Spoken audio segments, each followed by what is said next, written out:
Hello বন্ধুগণ, আজ ছিল সরস্বতী পূজা। আর সরস্বতী পূজার দিন এবার পড়েছে ভ্যালেন্টাইন্স ডে। দুটো একসঙ্গে, মানে বাঙালির ভালোবাসার দিন আর ভালোবাসার দিন একই সঙ্গে। সরস্বতী পুজো মানেই তো বাঙালির ভালোবাসার দিন। আর সেই দিনে আমরা বেরিয়ে পড়লাম ঘুরতে। সকাল থেকেই বেরোবো করতে করতে বিভিন্ন কারণে বেরোনো হচ্ছিল না, তাই সন্ধ্যাবেলা বেরিয়ে পড়লাম। যখন ডাবগ্রাম মাঠের পাশ দিয়ে যাচ্ছিলাম মনে হচ্ছিল যেন ডাবগ্রাম মাঠের চারিদিকেই সরস্বতী পুজো হচ্ছে। এত ভিড়, সব মানুষজন যেন এখানেই চলে এসেছে। হ্যাঁ, শীত গ্রীষ্ম বর্ষা পুজো পার্বণ সব কিছুতেই ডাবগ্রাম মাঠের ভিড়ে জুড়ি মেলা ভার। যে কোনো অনুষ্ঠানের দিন বা ছুটির দিনে ডাবগ্রাম মাঠে বসে আড্ডা মারার থেকে আর কিছু ভালো হয় না, তাই সবাই ছুটির দিনে ওখানেই চলে যায়। আমরা ঘুরতে ঘুরতে চলে আসলাম সূর্য সেন কলেজে। তো কলেজের পুজোটা কিন্তু বেশ ভালোই করেছিল, খুবই সুন্দর করেছে প্যান্ডেলটা। প্রত্যেকবার সরস্বতী পুজোর দিন আমরা বেশ খানিকটা সময় সূর্য সেন কলেজের মাঠে কাটাই, কারণ কি সেখানে প্রোগ্রাম হয়, বেশ ভালোই লাগে। আর এবার দেখি কোনো কিছুই হচ্ছিল না, তাই চলে আসলাম সেখান থেকে। আমার সঙ্গীদের যে কোনো জায়গায় বেরোতেই খিদে পেয়ে যায়, মানে স্ট্রিট ফুড দেখলে তারা নিজেদের ঠিক রাখতে পারে না। তাই আমরা একটুখানি যেতেই ক্রিসপি চিকেন খেয়ে নিলাম।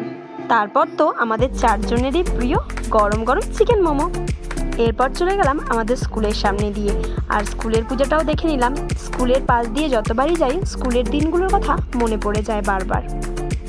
তারপর চলে আসলাম শিলিগুড়ির সব থেকে সেরা সরস্বতী পুজো, মানে শিলিগুড়ির সরস্বতী পুজো মানেই তো শিলিগুড়ি কলেজ। আমাদের কলেজে অনেক দিন পর এসেছিলাম আমাদের কলেজে, আর কলেজে এসে দেখি এত ভিড় যে পা রাখারও জায়গা নেই। চারিদিকে ভিড় আর ভিড়, আর শাড়ি পাঞ্জাবির চুড়িতে চারিদিক ভরে গেছে। বেশ কিছুক্ষণ কলেজ মাঠে কাটালাম, আরও কিছু বন্ধুদের সঙ্গেও দেখা হলো, জমিয়ে আড্ডা মারা হলো। তারপর আমরা চলে আসলাম একটা জায়গায়। আজ ভ্যালেন্টাইন্স ডে, একটু স্পেশাল করে না কাটালে কেমন হয়, তাই আমরা 6 জন মিলে ডিনার করতে চলে আসলাম একটা রেস্টুরেন্টে। রেস্টুরেন্টটা জাস্ট পাও ছিল, এত সুন্দর সাজানো। আর ভ্যালেন্টাইন্স ডের জন্য তো আর একটু স্পেশাল করে সাজানো ছিল।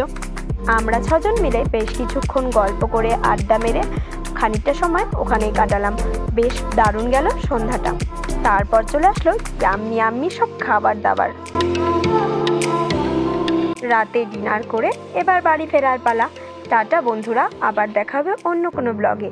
আমার ব্লগগুলো ভালো লাগলে লাইক শেয়ার অ্যান্ড সাবস্ক্রাইব করে দিও। পাশে থাকার জন্য অনেক ধন্যবাদ।